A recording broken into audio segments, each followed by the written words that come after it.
Hello everyone, welcome to my channel. I am Shikha, your sociology educator. आज हम detail में discuss करेंगे Uttar Pradesh higher education commission 2021 में general knowledge part 1 में पूछे गए क्वेश्चंस को।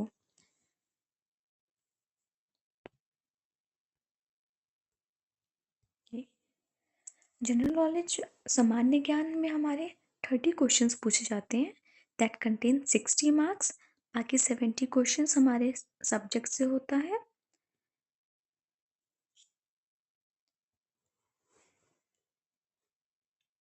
Okay, let's begin. Question number 1.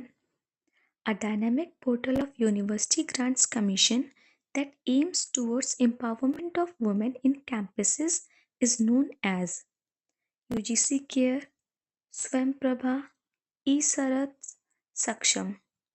Answer is Saksham. Question number 2. Which of the following is an example of system software of a computer? निम्नलिखित में से कौन संगणक के सॉफ्टवेयर सिस्टम का उदाहरण है? Firefox, Windows 98, Tally, Avira.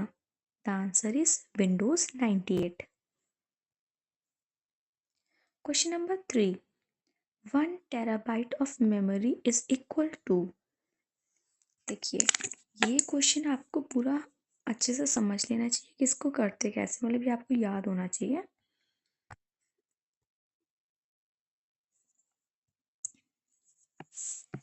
अब इसने इसमें पूछा है 1 टेराबाइट इज इक्वल टू, तो हमें पता होना चाहिए that 1 byte equals to 8 bit. 1 kilobyte is equals to 1024 byte. 1 megabyte is equals to 1024 kilobyte. 1 gigabyte is equals to 1024 megabyte. 1 terabyte is equals to 1024 gigabyte. The answer is 1024 gigabyte. भी आगे और है 1 petabyte is equals to 1024 terabyte. इसे याद करने का simple तरीका हमें पता होना चाहिए कि सबसे स्मॉलेस्ट यूनिट हमारी बिट होती है. ठीक है, बिट के बाद बाइट, बाइट के बाद किलोबाइट, फिर आएगा मेगाबाइट, गीगाबाइट, टेराबाइट. तो इन्होंने पूछा है हमसे 1 टेराबाइट इज इक्वल्स टू, तो 1 terabyte is equals to 1024 gigabyte. अगर आपने ये याद कर लिया तो आपको पता होगा कि हमसे ऊपर वाली जैसे टेरा पूछा है तो जो भी होगा 1024 ही होगा, बट यूनिट लगेगी गीगाबाइट. गीगाबाइट पूछेगा तो 1024 होगा, बट यूनिट होगी मेगाबाइट. इस तरह से आप इसे याद कर सकते हो. ओके, चलिए आगे बढ़ते हैं. Question number 4. In reference to computer what is cookies. संगणक के संदर्भ में कुकीज क्या है? Text file having information obtain by the web browser.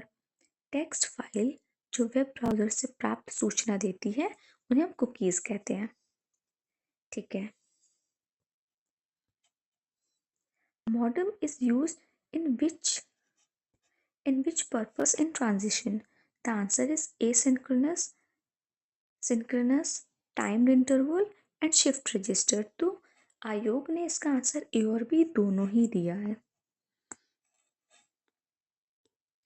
अब आ जाते हैं क्वेश्चन नंबर 6 में. Which of the following is not an e-commerce platform in retail business? पूछ रहा है कि ई व्यापार में प्लेटफॉर्म द्वारा फुटकर व्यापार नहीं होता है. ऑप्शन है Amazon, Telegram, Alibaba, Tata click.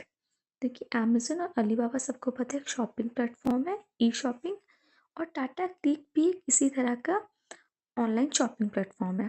But Telegram एक सोशल नेटवर्किंग साइट है सिमिलर टू व्हाट्सएप. तो इसका करेक्ट आंसर है टेलीग्राम. क्वेश्चन में पूछा is not an e commerce, तो टेलीग्राम इसका आंसर है। अब आइए क्वेश्चन नंबर 7, कह रहा है which decade has been designated as the decade of biodiversity by United nation.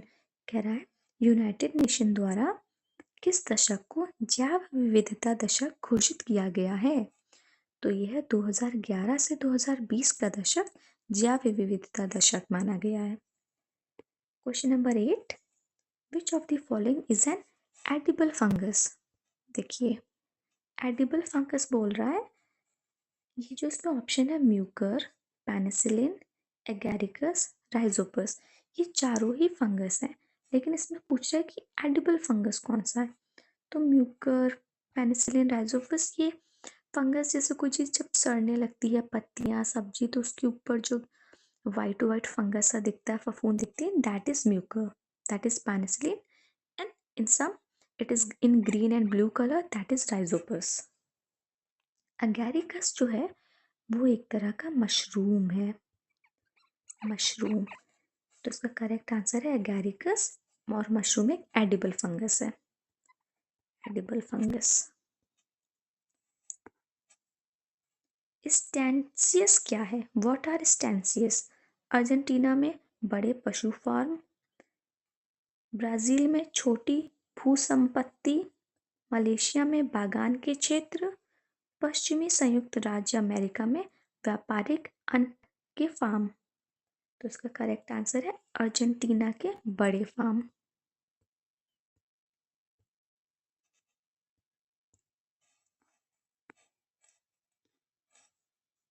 Which of the following factors Chernobyl tragedy was related?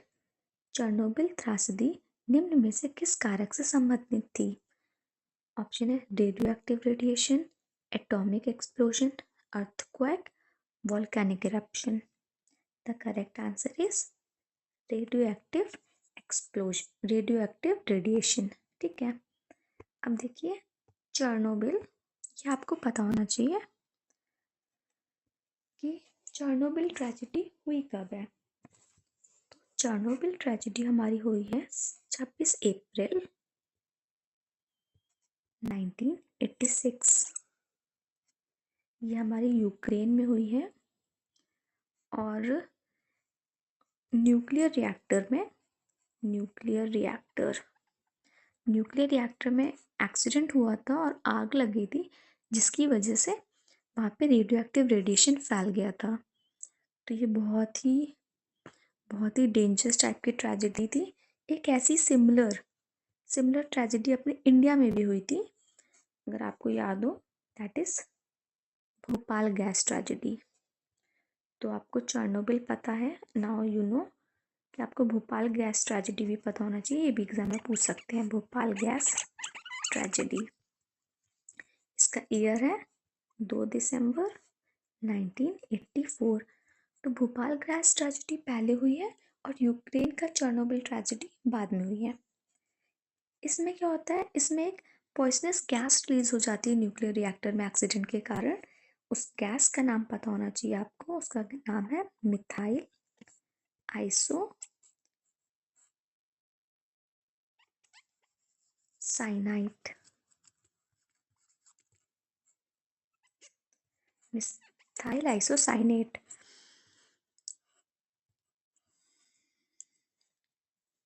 Okay, अब आगे बढ़ते हैं। Question number 11, biodiversity of which of the following region is richer. Humid tropical region, polar regions, temperate regions, oceans. The correct answer is humid region. आर्द्र उष्णकटिबंधीय क्षेत्र में जैव विविधता अधिक पाई जाती है।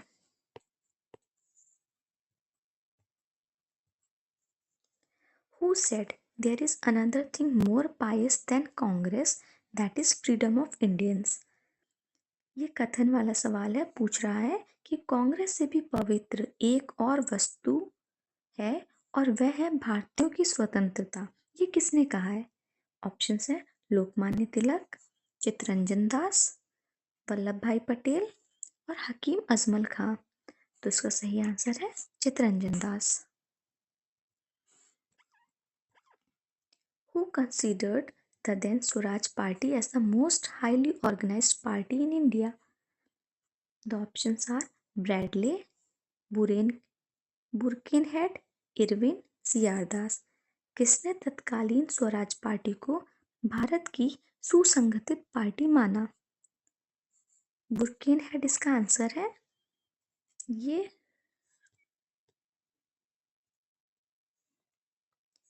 क्वेश्चन थोड़ा सा टफ क्वेश्चंस में से था। Okay,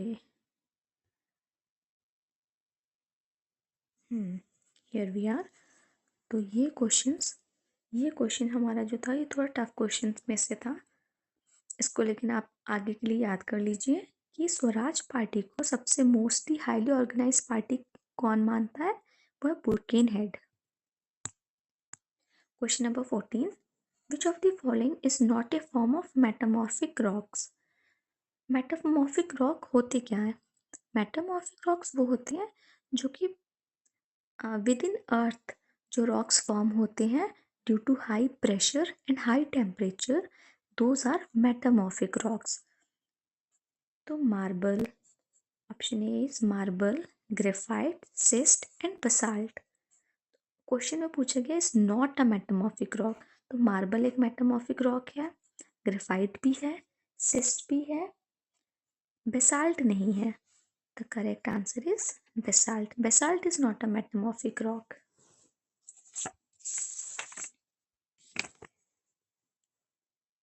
In fact, soapstone is also a metamorphic rock. Genesis, quartzite, ये सब metamorphic rock के examples हैं।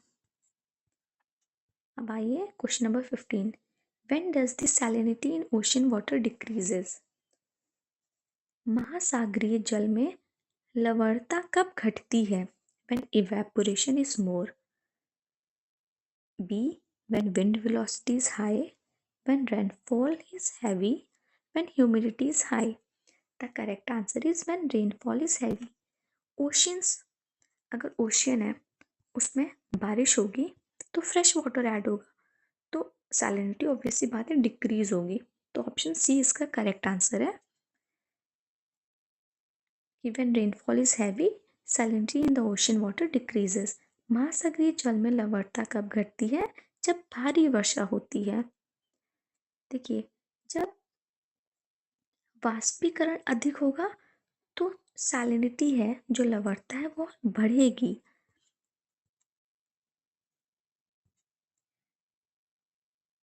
आइए अब क्वेश्चन नंबर 16 में, Aravalli range. Aravalli range is associated with orogeny. Aravalli श्रृंखला किस पर्वत निर्माण काल से संबंधित है? Alpine, Precambrian, Hercynian, Caledonian. Caledonian इसका करेक्ट आंसर है। The correct answer is D, Caledonian. Question number 17, state under article 12 of the constitution of India includes. ये इसमें पूछ रहा है भारत के संविधान के अनुच्छेद 12 के अंतर्गत राज्य में शामिल है। तो इसका ऑप्शन है the government of India, parliament of India, all local and other authorities within the territory of India, all of the above. The correct answer is all of the above.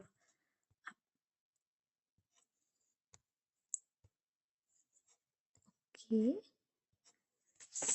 देखिए, हमारे 1 to 5 ये article 1 to 5 union की बात करेगा। Article 6 से 11 आपके citizenship, और 12 से 35, 12 to 35, article 12 to 35 talks about fundamental rights. तो जब फंडामेंटल राइट्स स्टार्ट होते हैं तो आर्टिकल 12 डिफाइन करता है कि what is state and what all comes under state. तब वो उसमें बताता है कि government of India and parliament of India, all local bodies, all authorities within the territory of India comes under the state. अगर इसमें ऑप्शन में LIC भी लिखा होता तो वो भी आपके स्टेट के अंतर्गत ही आता। ठीक है, तो उपयुक्त सभी इसका राइट आंसर है।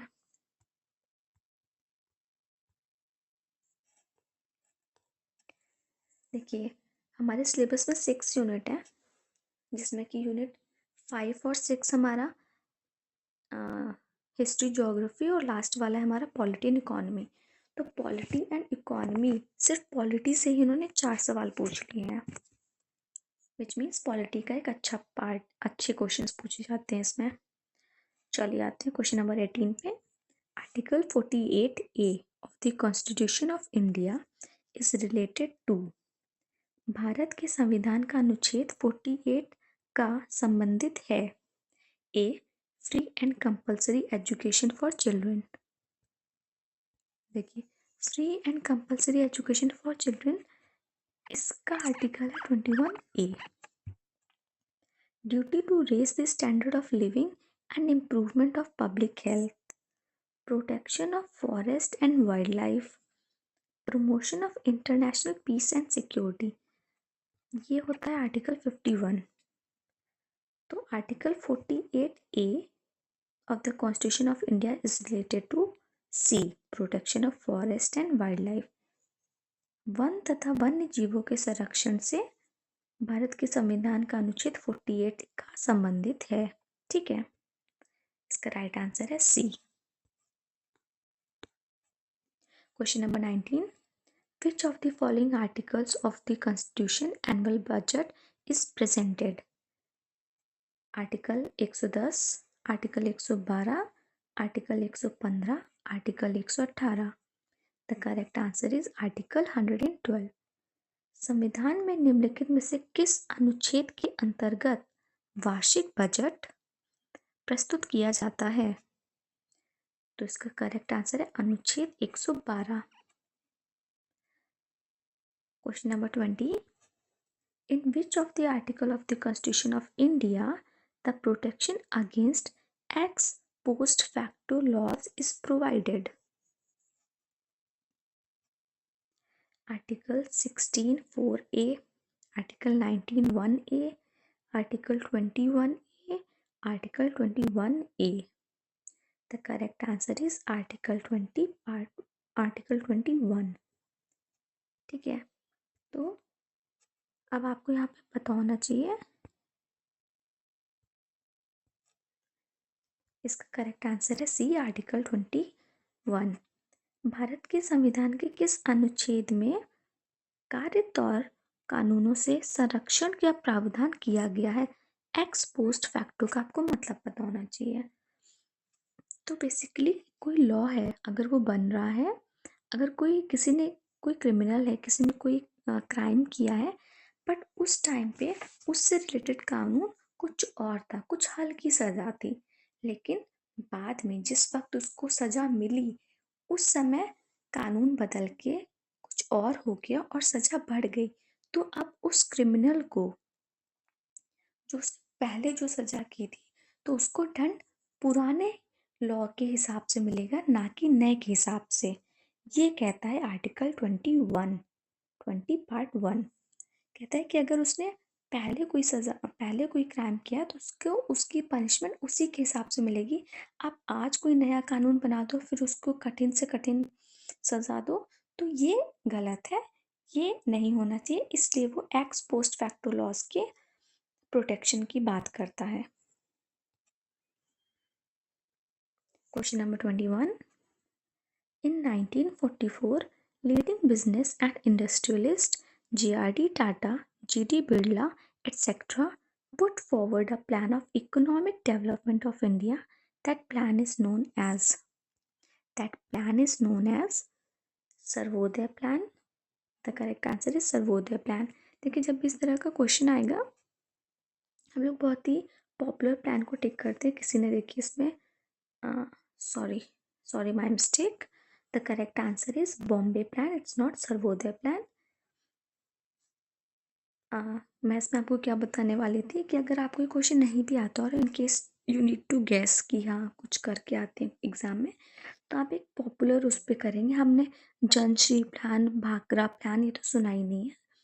और सर्वोदय प्लान देखिए नाम से लग रहा है सर्वोदय योजना, लाइक सबका, जिसमें सबके लिए सोचा जाए। तो ये वाली सोच बेसिकली गांधीयन फिलॉसफी में आती है। और जो बिजनेसमैन्स हैं, जो अपना बिजनेस और इंडस्ट्रीज हैं, उनके में गांधीयन फिलॉसफी नहीं आ सकती। Business can not be run on the basis of Gandhian philosophy. तो उनका प्रॉफिट वाला फैक्ट पे जो चलता है, तो आप गेस लगा सकते थे कि सर्वोदय ना हो के आप बॉम्बे प्लान लगा सकते थे। हालांकि हमारे टाटा सर ने बहुत ही अच्छे काम किए, सर्वोदय टाइप के, सर्वोदय योजना ही रही है उनकी, इन्होंने जो भी काम किया है। बट इसका करेक्ट आंसर है ऑप्शन ए, बॉम्बे प्लान। ये मैंने आपको सिर्फ गेस करने का एक टेक्निक बताया था, किस तरह का कोई क्वेश्चन होगा। तो आप ऐसे भी सोच सकते हैं कि भाई इंडस्ट्रीज और बिजनेसमैन कर रहे हैं कुछ इकोनॉमिक डेवलपमेंट की बात, तो ऑब्वियसली वो कुछ ऐसे ही होगा। वो सर्वोदय प्लान और जनश्री और भाकरा प्लान टाइप का नहीं हो सकता। आप ऐसे गेस कर सकते हो। This is the way you can think in examination when you don't know the answer but you want to mark any. Okay, let's come to the next question. Question number 22. Which of the following is the main mission of NASA's new spacecraft New Scott? A. To collect data from an asteroid near Earth, to search water and nitrogen from planet Mars, to search for life on the planet Venus, to search life possibilities on Moon. The correct answer is A. To collect data from an asteroid near Earth. First Uttar Pradesh Divas were organized in which of the following year? A 2018, B 2019, C 2020, D 2021। पहला उत्तर प्रदेश दिवस हमारा मनाया गया है 2018 को। Option A is correct. A is correct. ठीक है, तो पहले उत्तर प्रदेश फॉर्म कब हुआ? तो 24 जनवरी 1950। 24 जनवरी 1950 को यूनाइटेड प्रोविंस से नाम बदल के इसका नाम पड़ता है उत्तर प्रदेश। और पहली बार हम लोग उत्तर प्रदेश दिवस सेलिब्रेट करते हैं 2018 में। ठीक है, तो इस साल हम लोग किस नंबर का उत्तर प्रदेश दिवस होगा और उसकी क्या थीम होगी, ये भी पढ़ना हमारे लिए इम्पोर्टेंट रहेगा। ठीक है, question number 24। What is the name of COVID-19 antibody detection kit developed by DRDO? COVID Detect, COVID AD kit, IgG testing और दीपो कोवन। तो DIP दीप कोवन is the correct answer, option D. Okay, match the list है और इसमें states दे रखे और उन स्टेट्स के पॉपुलर स्पोर्ट्स। केरला, केरला का पॉपुलर स्पोर्ट है एथलेटिक्स। आंध्र प्रदेश का पॉपुलर स्पोर्ट है बैडमिंटन। हरियाणा का पॉपुलर स्पोर्ट है wrestling. We all know all the wrestlers are from are Haryana only. And D Uttar Pradesh is known for kabaddi. Okay, तो option C is the correct one. Next question number 26। Which of the following Indian state UT has introduce a new school bag policy? ये current का सवाल है 2021 में कि new school bag policy कौन सा state या यूटी ने इंट्रोड्यूस किया था? ऑप्शन है Gujarat, Orissa, Delhi, Rajasthan. The correct answer is Delhi. Delhi ने एक school bag policy scheme launch की थी, जिसमें कोई एक डे था जिसमें आप बच्चे बिना बैग के जाएंगे, ज़ीरो बैग वेट वाले कॉन्सेप्ट पे था ये। Question number 27. The change that take place in a student by teaching is represented in their शिक्षण द्वारा छात्र में आया परिवर्तन परिलक्षित होता है उसके ऑप्शन है attitude, acquired marks, accomplishment, experience. The correct answer is attitude. अभिवृत्ति में the correct answer is attitude. Question number 28. Taxonomy of educational objectives in psychomotor domain was propounded by Krathwohl, Harrow, Bloom, Massiah. The correct answer is Krathwohl. Again, this is the tough question. लेकिन आगे अगर ये लोग repeat करते हैं तो हमें याद हो जाना चाहिए, इसलिए हम इसे याद कर लेंगे. टैक्सोनॉमी ऑफ एजुकेशनल ऑब्जेक्टिव्स मनोज्ञात्मक क्षेत्र में शैक्षिक उद्देश्यों के वर्गीकरण को प्रतिपादित किया था क्रैथवोहल ने. ठीक है. What is the full form of NAAC? NAAC का फुल फॉर्म पूछा है. We all know national Assessment and Accreditation Council is the correct answer. NAC, National Assessment and Accreditation Council is the correct answer. Okay, now we come to the last question of general knowledge. And question number 30. When was the first national policy of education declared? 17 August 1986, 24 July 1956, 24 July 1968, 26 August 1953. Again, the correct answer is C, 24 July 1968.